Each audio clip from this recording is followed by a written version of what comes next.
എല്ലാവർക്കും നമസ്കാരം. പുതിയൊരു വീഡിയോയിലേക്ക് സ്വാഗതം. എൻ്റെ വീഡിയോ ഇഷ്ടപ്പെട്ടാൽ ലൈക്ക് ചെയ്യാനും ഷെയർ ചെയ്യാനും കമൻറ്റ് ചെയ്യാനൊന്നും മറക്കരുത്. അപ്പോൾ നമ്മൾ പറഞ്ഞു വന്നത് എന്താണെന്ന് വെച്ചാൽ, ഈ അവിഹിതത്തിന് പോയിട്ടുണ്ടെങ്കിൽ അത് ശാശ്വതമായിട്ടൊന്നും അവസാനിക്കത്തില്ല. അതിൻ്റെ ബെസ്റ്റ് എക്സാമ്പിളാണ് ചേട്ടത്തിയുടെ ഭർത്താവിൻ്റെ കൂടെ ഒളിച്ചോടിയ അനീത്തിയുടെ കഥ. അവനായി ശവമായി എന്ന് പറഞ്ഞ പോലെയായി. എന്തൊക്കെ ബഹളമായിരുന്നു. ഓട്ടോയിലിരുന്നിട്ട് വീഡിയോ ഇടുന്നു, അത് പോസ്റ്റ് ചെയ്യുന്നു, ഞങ്ങളെ ആരും അന്വേഷിച്ചും വരരുത്, ഞങ്ങളെ ജീവിക്കാൻ അനുവദിക്കണം, എൻ്റെ ചേട്ടനില്ലാതെ എനിക്ക് പറ്റില്ല, അങ്ങനെ ഏട്ടനും ഏട്ടൻ്റെ കാന്താരിയും കിടന്നങ്ങനെ മതിച്ച് നടക്കുമായിരുന്നു.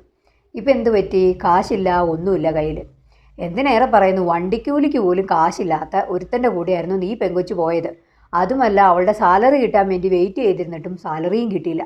അങ്ങനെ വളരെ കഷ്ടപ്പാടിലിരിക്കുന്ന സമയത്താണ് വീട്ടിലേക്ക് തിരിച്ചു പോയത്. തിരിച്ചു ചെന്നപ്പോൾ വീട്ടുകാർ പറഞ്ഞു കയറ്റത്തില്ല, വന്ന വഴി വിട്ടോളാൻ പറഞ്ഞു. അങ്ങനെ അനാഥാലയത്തിൽ ചേരുന്നു, മുസ്ലിം മതം സ്വീകരിക്കുന്നു, അങ്ങനെയുള്ള ഓരോ കാര്യങ്ങളായിട്ട് നടന്നു.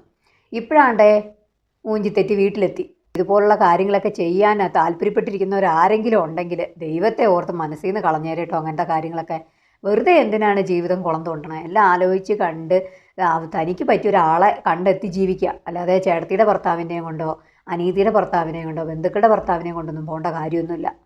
നമുക്ക് പറ്റിയൊരു ബന്ധത്തെ കണ്ടുപിടിച്ച് നിങ്ങൾക്ക് പ്രേമിച്ച് കല്യാണം കഴിക്കണം, പ്രേമിച്ച് തന്നെ കല്യാണം കഴിക്കാനൊന്നും ഒരു വിഷയമൊന്നുള്ള കാര്യമൊന്നുമല്ല. സ്നേഹിച്ചല്ലേ കല്യാണം കഴിക്കുന്നത്, അല്ലാതെ ഒരാളെ ചതിച്ചിട്ടല്ലല്ലോ. ഈ പെങ്കൊച്ചിന് 4 വയസ്സുള്ളപ്പോഴാണ് ഇവളുടെ ചേച്ചീനെ ഈ ചേട്ടൻ കെട്ടി കയറി വീട്ടിൽ വന്നത്. അപ്പോൾ ഒന്ന് ആലോചിച്ച് നോക്കിയേ, ആ കൊച്ചിൻ്റെ വയസ്സും ഇയാളുടെ വയസ്സും. അതോടൊപ്പം ഞാനിങ്ങനെ ആലോചിക്കുമായിരുന്നേ, എന്താ പറയുക, ഈ കൊച്ചിന് 4 വയസ്സുള്ളപ്പോഴാണ് കല്യാണം കഴിച്ചെങ്കിൽ ഈ പെങ്കൊച്ചിന് 5 വയസ്സായി എത്തിയപ്പോഴേക്കും ചേച്ചിക്കൊരു കുട്ടിയായി. അപ്പോൾ ഈ ആളുടെ മക്കളും ഈ പെങ്കുഞ്ഞും തമ്മിൽ എത്ര വയസ്സിൻ്റെ അന്തരമുണ്ട്? 5 വയസ്സിൻ്റെ അല്ലേ അന്തരമുള്ളൂ. അപ്പോൾ ഇയാൾ 3 പേരെ കൂട്ടിക്കൊണ്ട് വന്നിട്ട് മക്കളെ ഉദ്ദേശിച്ചതെന്ന് പലരും പറയുന്നു. ചിലർ പറയുന്നു മക്കളെ എല്ലാം അയൽക്കത്തുള്ളവരെ ആരെങ്കിലും ആയിരിക്കാം, അല്ലെങ്കിൽ സെറ്റ് ചെയ്ത് വെച്ച പെണ്ണുങ്ങളെ ആരെങ്കിലും ആയിരിക്കാം എന്ന് പറയണം. അപ്പോൾ ഈ കൊച്ചിനെ ഇയാൾ ഭാര്യയായിട്ട് കല്യാണം കഴിച്ച് കഴിഞ്ഞിട്ട് ഇയാളുടെ മക്കളെയും കൊണ്ട് പോവുക. അതായത് ഈ 18, 17, 15 വയസ്സുള്ള പിള്ളേരുടെ അമ്മയായിട്ടാണോ ഇയാൾ ഈ കൊച്ചിനെ കൊണ്ടുപോകാനിരുന്നത്? ഇയാളുടെ ഏറ്റവും മൂത്ത കുട്ടിയുടെ പ്രായമല്ലേ ഉള്ളൂ. അപ്പോഴും വോയിസ് മെസ്സേജൊക്കെ ഇപ്പം എല്ലാവരും ഇങ്ങനെ എടുത്ത് പറയുന്നുണ്ട്. നമുക്കപ്പോൾ ആ വോയിസ് മെസ്സേജ് ഒന്ന് കേട്ട് നോക്കാം. അതായത് ഈ പെണ്ണിൻ്റെ വീടും തൃശ്ശൂർ ഗുരുവായൂരിലാണ് ഇവരുടെ വീട്. ശരിക്കും പറഞ്ഞാൽ ഒരു ഫാമിലി, പാവപ്പെട്ട ഫാമിലിയാണ്. അച്ഛനും അമ്മയും പാവം നല്ലൊരു മനുഷ്യന്മാരാണ്, നാട്ടിൽ അറിയപ്പെടുന്ന നല്ലൊരു മനുഷ്യന്മാരാണ്, ഫാമിലി പോലെയാണ്. ഈ ഒരു ഫാമിലിയിലാണ് ഇവൻ ഈ ചട്ടത്തരം കാണിച്ചേക്കുന്നത്. ശരിക്കും പറഞ്ഞാൽ ഈ പെണ്ണിന് 4 വയസ്സുള്ളപ്പോഴാണ് ഈ പെണ്ണിൻ്റെ ചേച്ചിയായിട്ട് ഇവന് കല്യാണം കഴിക്കണത്. എന്നിട്ടാണ് ഈ പ്രായം കഴിഞ്ഞിട്ട് ഇവൻ ഈ പരിപാടി കാണിച്ചത്. ഇവൻ കൊണ്ട് നടന്ന് റോട്ടിലൊക്കെ വെച്ച് തല്ലുമായിരുന്നു എന്ന് പറഞ്ഞു. റോട്ടിലൊക്കെ തല്ലുകയാണോ പോയിട്ട് ഇവന് ലാസ്റ്റ് വേണ്ടെന്നായപ്പോഴാണ് ഇവൻ ഇങ്ങനെ ഇട്ടിറങ്ങി പോയത്. ശരിക്കും അവൻ്റെ ആവശ്യം കഴിഞ്ഞപ്പോൾ ഇവൻ ഇട്ടിറങ്ങി പോയി. പിന്നെ ആദ്യം വീട്ടുകാർ കയറ്റില്ലെന്ന് പറഞ്ഞു. ഈ പെണ്ണെന്താ അമ്പലത്തിൽ പോയിരിക്കുകയായിരുന്നു, ഗുരുവായൂർ അമ്പലത്തിൽ പോയിരിക്കുകയായിരുന്നു. വീട്ടുകാർ വീട്ടിൽ വന്നോളാൻ പറഞ്ഞു, വന്നിരുന്നോളാൻ പറഞ്ഞു. കാരണം സ്വന്തം അച്ഛനപ്പം അമ്മയ്ക്കാണെങ്കിലും വേദനിക്കൂലേ, എന്തും പിള്ളേർ തെറ്റ് ചെയ്താലും. അത് നിൽക്കാണ്. പിന്നെ ഇവനെ കണ്ടു കഴിഞ്ഞാൽ പോലൊന്നും ഫാമിലിക്കാർ നിൽക്കണം, അത്രയേ ഉള്ളൂ. ശരിക്കും പറഞ്ഞാൽ നല്ലൊരു ഫാമിലിയാണ്. ആ ഫാമിലിയാണ് ഇവൻ ഈ ചട്ടത്തിലും കാണിച്ചേക്കുന്നത്. ഇവന് കുറെ പെണ്ണ് കേസുണ്ട്. ഇവന് ഇതിനു വേണ്ടി നടക്കുന്നവൻ്റെ ഫേസ് കണ്ടറിയില്ലേ ഇവനെ പോലെ. ശരിക്കും പറഞ്ഞാൽ ഇവനെ കണ്ടു ഫാമിലി തന്നെ നശിപ്പിച്ചു. അയാൾ ഇങ്ങനത്തെ ഒരു പന്ന സ്വഭാവമുള്ള ഒരു മനുഷ്യനായിരുന്നെന്ന്.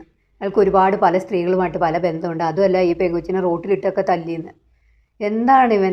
എനിക്ക് ഇവരുടെ ഫാമിലിയെക്കുറിച്ചാണെങ്കിൽ ആ വോയിസ് മെസ്സേജ് പറഞ്ഞാൽ അവരൊരു പാവം പിടിച്ച മനുഷ്യരാണ്. അപ്പോൾ ശരിയായിരിക്കും, അതുകൊണ്ടല്ലേ അവരൊന്നും റെസ്പോണ്ട് ചെയ്യാതിരുന്നത്. അവരുടെ പബ്ലിക്കിൽ ഈ പെങ്കൊച്ച് തന്നെ അപ്പനും അമ്മേനെയും ചേച്ചീനെയൊക്കെ നാറ്റിച്ചു. അപ്പോൾ അവർ പിന്നെ ഇനി എന്ത് റെസ്പോണ്ട് ചെയ്യാനാണ്? പാവങ്ങൾ അവർ വീട്ടിൽ പുറത്തിറങ്ങി മുഖം മറച്ചായിരിക്കും നടന്നത്. എന്തൊരു കഷ്ടമല്ലേ അവരുടെ ഒരു മനസ്സ്. എനിക്ക് ഓർക്കുമ്പോൾ സങ്കടം തോന്നുന്നു. അവരെത്ര വിഷമിച്ച് കാണും ഈ കൊച്ചിൻ്റെ ഈ ഒരു പ്രവൃത്തി കാരണം. ആ വീഡിയോ ഒക്കെ ഇട്ട് എന്തിനാ സ്വന്തം പേരൻസിനെയും കൂടെ ഇങ്ങനെ ഇതിലേക്ക് വലിച്ചഴിച്ചത്? അതുകൊണ്ട് അവർ ഇപ്പോൾ അവസാനം ആ കൊച്ചെന്തോ ഗുരുവായൂർ അമ്പലത്തിൽ പോയി ഇരിക്കുമായിരുന്നെന്ന്, എവിടെയും പോകാൻ ഇടയില്ലാതെ. അവസാനം വീട്ടുകാർ വിളിച്ച് വരുത്തി വീട്ടിൽ തന്നെ ഇരുന്നു എന്ന് പറഞ്ഞു. അല്ലാതെ എന്താ ചെയ്യണേ? അവർ പെറ്റ മക്കളല്ലേ, അവർക്ക് അതിനോടുള്ള ഒരു എന്തൊക്കെ പറഞ്ഞാലും ജനിച്ച് പ്രസവിച്ചത് ആ അമ്മയല്ലേ, ആ ഒരു കരുണ അവരോട് കാണിച്ചു. അത് തന്നെ വലിയ മഹാഭാഗ്യം നമ്മൾ കരുതിയാൽ മതിയായിരുന്നു. ഇപ്പോഴേലും ഒന്ന് തിരിച്ചറിയണം ആ പെൺകുട്ടി അവൾ എത്രത്തോളം തെറ്റിലൂടെയായിരുന്നു നടന്നിരുന്നതെന്ന്. നീതി കൊച്ചിനെ ഈ വഴിയിലിട്ട് ഇവനെ ഈ മാതിരി തല്ലുമായിരുന്നെങ്കിൽ സ്വന്തം ഭാര്യനെ വീട്ടിലിട്ട് എങ്ങനെ തല്ലിയിട്ടുണ്ടാവാം ഇവൻ? ആരുമില്ലല്ലോ. ഭാര്യയും ഭർത്താവും മാത്രമുള്ളെങ്കിൽ നല്ലതായിട്ട് തല്ല് ആ പെണ്ണിന് വെച്ച് കൊടുത്തിട്ടുണ്ടാവത്തില്ലേ? അവസാനം അത് ഗതികെട്ട് മിണ്ടാതിരുന്നായിരിക്കും. ഇവൻ്റെ കാമപ്രാന്തും അതിൻ്റെ ഇടയ്ക്ക് ഇതിൻ്റെ ശാരീരിക ഉപദ്രവമൊക്കെ കാരണം എല്ലായിടത്തും പോട്ടെ ഇവന്ന് വിചാരിച്ചുകൊണ്ട് കണ്ട് നോക്കിയിരുന്ന. അല്ലെ ആ പെങ്കൊച്ചൊക്കെ ആണെങ്കിലും പ്രതികരിക്കത്തില്ല. എനിക്ക് കെട്ടിയനില്ലെങ്കിൽ ഇല്ലെന്നേ ഉള്ളൂ, ഞാൻ കൂലിപ്പണി എടുത്തിട്ടാണെങ്കിലും എൻ്റെ മക്കളെ പോറ്റാന്ന് അവൾ കരുതി കാണും. അതുകൊണ്ടായിരിക്കും ആ ചേച്ചിയും അനങ്ങാതെ ഇരുന്നത്. അവൾ പോയി ഒരു പാഠം പഠിച്ചിട്ട് വരട്ടെ എന്ന് ഓർത്ത്. അപ്പോൾ എന്തായാലും പാഠമൊക്കെ പഠിച്ച് മൂഞ്ചി തെറ്റി വീട്ടിൽ വന്നിരിക്കുന്നുണ്ട്. അയാൾ തന്നെ പറഞ്ഞ കേട്ടില്ലേ വോയിസ് മെസ്സേജിൽ, അവർ ഇച്ചിരി അറിയപ്പെടുന്ന ഫാമിലി തന്നെയാണ്. ആ നാട്ടിലെ ചുറ്റുവട്ടത്തുള്ളവരെല്ലാവരും അറിയും അവർ. അങ്ങനെയുള്ളൊരു ഫാമിലിയാണ്. അങ്ങനെ ഒരു നല്ല പേര് സമൂഹത്തിൽ ഉണ്ടാക്കിയെടുക്കുക എന്ന് പറഞ്ഞാൽ ചില്ലറ കാര്യമൊന്നുമല്ല. അപ്പോൾ അവരത് കീപ്പ് ചെയ്ത് നന്നായി പോയിരുന്നു. എന്നാൽ മക്കളുടെ ജനറേഷനായപ്പോൾ അവർ നാണം കെട്ട് തലയിൽ മുണ്ടിട്ട് നടക്കേണ്ട അവസ്ഥയെത്തി. അത്ര പറഞ്ഞാൽ മതിയല്ലോ. ഇപ്പോൾ എന്തായാലും ഇവന് പല പെണ്ണുങ്ങളുമായിട്ട് ബന്ധം ഉണ്ടായിരുന്നു എന്ന് പറഞ്ഞാൽ ഈ പെണ്ണിനെ എവിടെയെങ്കിലും കൊണ്ടുപോയി നശിപ്പിച്ച് കളയാതിരുന്നത് ഭാഗ്യം. അതുകൊണ്ട് അവർക്ക് പെറ്റ മകളെ കൺമുമ്പിൽ കാണാനെങ്കിലും തിരിച്ചു കിട്ടി. അത്രയും പറഞ്ഞാൽ മതിയല്ലോ. പിന്നെ ഇവൻ വീട്ടിൽ കയറിയോ ഇല്ലയോ, മക്കളും പെണ്ണുമ്പിളയും കൂടെ കൂടി കണ്ടം വഴി ഓടിക്കണം. ഇപ്പോൾ ആ വോയിസ് പറയുന്ന ആൾ തന്നെ പറഞ്ഞാൽ ഇവനൊക്കെ അടിച്ച് ഇതാക്കേണ്ട സമയം കഴിഞ്ഞെന്ന്. കാരണം അത് കൂട്ടി ചെറ്റത്തരങ്ങൾ കാണിച്ചുകൊണ്ട് കിടക്കുക. ഇപ്പോൾ ഏട്ടനില്ലാതെ എനിക്ക് ജീവിക്കാൻ പറ്റും. ഓട്ടോയിലിരുന്ന് ഇവള് വീഡിയോ എടുക്കുമ്പോഴൊക്കെ ആ ഇരുട്ടത്തിരുന്ന് അവൻ പറഞ്ഞു കൊടുക്കുക, ഏട്ടനില്ലാതെ എനിക്ക് ജീവിക്കാൻ പറ്റില്ലെന്ന് പറയാന്ന്. അങ്ങനെ പറഞ്ഞും കൊടുത്തും ആ പെണ്ണിൻ്റെ ജീവിതവും പെരുവഴിയായി. ഇവരുടെ കുടുംബത്തിൻ്റെ നാറ്റിച്ച് അവൻ നാറാണക്കല്ലിട്ടു. വീട്ടുകാർക്കിപ്പം മുഖം ഉയർത്തി ആരെ നേരം നോക്കാനോ സംസാരിക്കാനോ പറ്റില്ലാത്ത തരത്തിലായി. കഴിഞ്ഞ വീഡിയോയിൽ ഞാൻ പറഞ്ഞത് കാമത്തവളയാണ്. ഇത് കാമത്തവളയൊന്നുമല്ല, അതിലും വലുത് എന്തോ കൂടിയ ഇനവാ.